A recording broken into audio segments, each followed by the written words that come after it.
আসসালামু আলাইকুম। নূরের পক্ষ থেকে সবাইকে শুভেচ্ছা এবং অভিনন্দন। আশা করি সবাই অনেক ভালো রয়েছেন। আলহামদুলিল্লাহ আমি অনেক ভালো রয়েছি।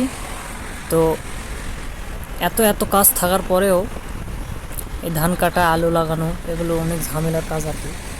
তারপরও এই কাজের মধ্যে আমার ছোটো বোনের স্বামী বিদেশ থেকে চুরিতে আসতেছেন। তো ভাইকে রিসিভ করার জন্য আজকে যাচ্ছি এয়ারপোর্টে, ঢাকা এয়ারপোর্ট, হযরত শাহজালাল আন্তর্জাতিক এয়ারপোর্টে। তো এখন আমি বর্তমানে রয়েছি আমাদের উত্তরবঙ্গের প্রধান সেতু আর কি, বাংলাদেশের সবচাইতে বৃহত্তম সেতু যমুনা সেতু। এখন হয়তো পদ্মা সেতু বড় হয়েছে, কিন্তু আগে বাংলাদেশের সবচাইতে বৃহত্তম সেতু ছিল এই যমুনা সেতু। সেই সেতুর উপরে আমি রয়েছি। আমরা অনেক সকালে ঘুম থেকে উঠে খেয়ে দিয়ে রেডি হয়ে গাড়িতে রওনা দিয়েছি 10টার দিকে, কারণ আমাদের এখান থেকে ঢাকার দূরত্ব হলো 250 কিলোমিটার মতো। এই কারণে একটু আগে থেকেই বেরিয়ে পড়েছি, কারণ রাস্তাঘাটে অনেক জ্যাম থাকে।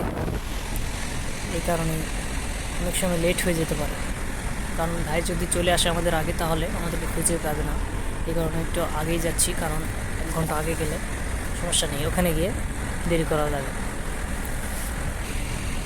তো যমুনা সেতু আগে ট্রেনের লাইন যখন ছিল তখন একটু ঝুঁকিপূর্ণ ছিল, কিন্তু এখন ট্রেনের লাইনটা একটু আলাদা হওয়ার কারণে ঝুঁকিটা অনেকটা কমে গেছে। এই কারণে সেতুটা একটু মজবুত আর কি হয়ে গেছে আর কি। তো সেতুটা পার হতে অনেক সময় লাগতেছিল, কারণ অনেক কয়েক কিলোমিটার রাস্তা, সেতু প্রায় 5 কিলোমিটার মতন তো হবে। তো এই যে আমরা সেতুটা পার হয়ে গেছি, এই যে টোল প্লাজা, যাওয়ার সময় টাকা দেয়, আসার সময় টাকা দিতে হবে। আলহামদুলিল্লাহ খুব সুস্থভাবে এয়ারপোর্টে চলে এসেছি, হযরত শাহজালাল আন্তর্জাতিক বিমানবন্দর, ঢাকা। তো আমরা আস্তে আস্তে প্রায় 5টা বেজে গেছিলো। তো ভাই এখনও ভাইয়ের খোঁজখবর নেই, কারণ ভাই বলেছিল 5টায় তার ফ্লাইটটা এখানে আসবে আর কি, ল্যান্ডিং হবে। তো এক ঘন্টা তো লাগতেই পারে, এই কারণে একটু দেরি করা লাগতেছিল। তো ভাইয়ের ফোনের আশায় একটু দেরি করতেছিলাম যে ভাই কখন আসবে, এবং আমরা রওনা দেবো এখান থেকে।